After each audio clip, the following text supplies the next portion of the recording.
Buonasera.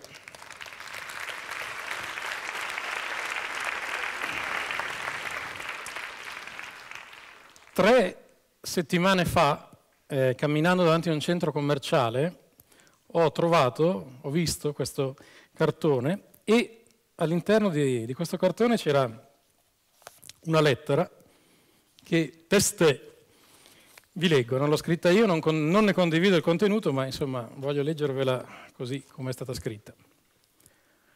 Io odio il Natale, cioè io odio il giorno di Natale, il 25 dicembre, perché il 25 dicembre è come la domenica, è il giorno in cui finisce tutto, il giorno in cui dopo tante speranze sai che per il giorno dopo di speranze non puoi averne più, praticamente come il giorno del matrimonio. Lascio a chi la vorrà riciclare questa sciarpa.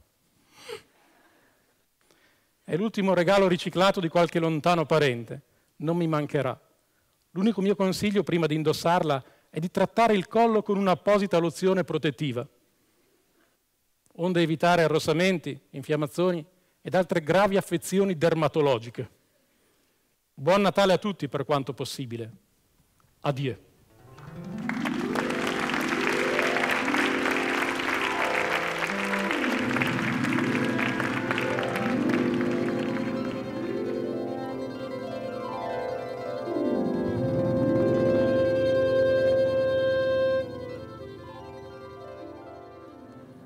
Resta solo mio suocero che viene a trovarci ogni volta a Natale.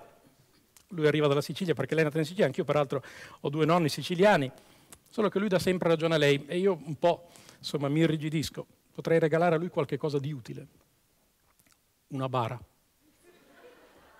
Anche se forse è un po' troppo. Ci vorrà qualche cosa di meno impegnativo, per esempio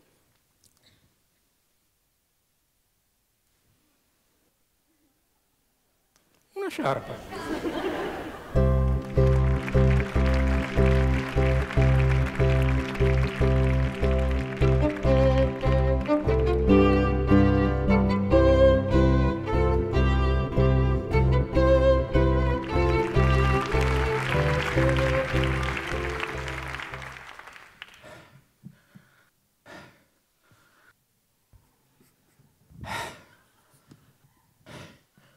Fa caldo. Mio genero mi ha regalato questa minchia di sciarpa. A me capita a Campobello Delicata e minchia mi regala la sciarpa. Non so come ho ricevuto il regalo questa sciarpa morbidissima.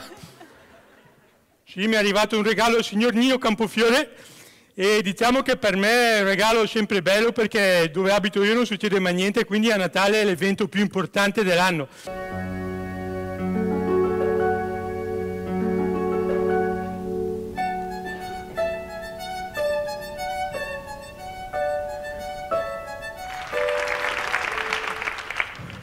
Mi chiamo Anastasio, faccio il Babbo Natale strozzo palloni.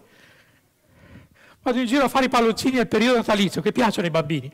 Ma mia madre dice che sono la piccola nerd della famiglia, perché mio fratello fa l'odontotecnico, io faccio lo strozzo palloni.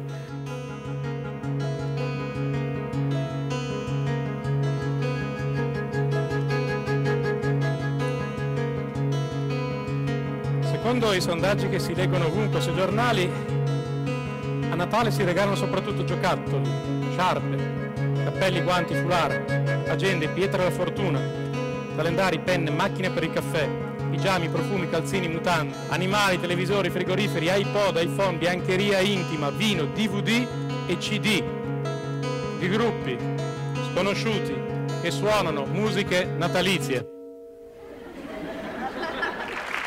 E allora io celebrerei il Natale in banca, prima nei centri commerciali, poi in banca e dando finalmente, come in realtà succede, il posto d'onore che meritano almeno una volta all'anno agli anziani. E sabato sera c'è un duo di piano bar, uno canta e l'altro mette le basi. Quello che canta al codino come Fiorello anni '80, quello che mette le basi al parrucchino e sopra al parrucchino la forfora, per dare l'effetto verità. Però in quei momenti di piano bar l'anziano diventa bello, più bello di tutti i giovani che ballano a Ibiza. I capelli delle signore che fino al pomeriggio erano gatti, distesi su quelle nuche stanche, di colpo si ergono sulla testa come torri, di un colore che va dal rosa barocco leccese al seppia del Mar Baltico. E il vestito a fiori illuminato dall'unica luce stroboscopica di colpo diventa elegante, come un tubino di Prada. E agli uomini che ballano con loro, come per magia, spariscono le pance, il calzino corto si allunga e la testa diventa un'enorme pillola di Viagra. Lui e lei ballano e si guardano, ma non parlano d'amore, parlano di malattie, che è molto più interessante. Poi la musica finisce, tardi, alle 9:50. A me non me ne frega niente del Natale. Io la sera di Santo Stefano vado a ballare il liscio al Dance in Mare Blu di Voghera.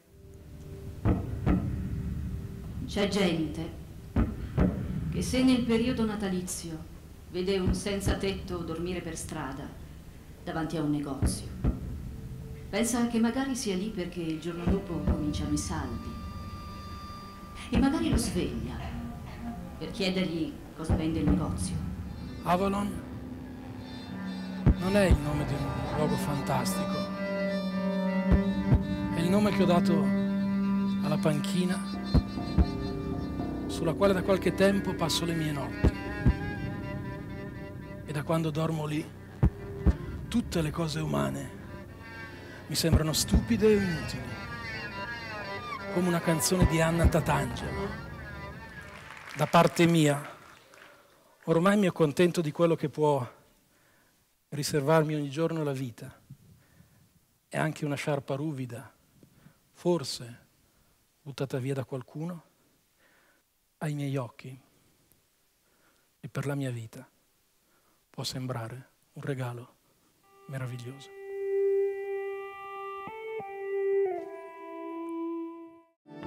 E buon Natale ai single che sono stanchi di passare il Natale senza fidanzato. Buon Natale ai mariti che sono stanchi di passare il Natale con le mogli. Buon Natale alle mogli che sono stanche di passare il Natale con le suocere. E buon Natale alle suocere, perché in fondo, ma molto in fondo, anche le suocere sono state bambine.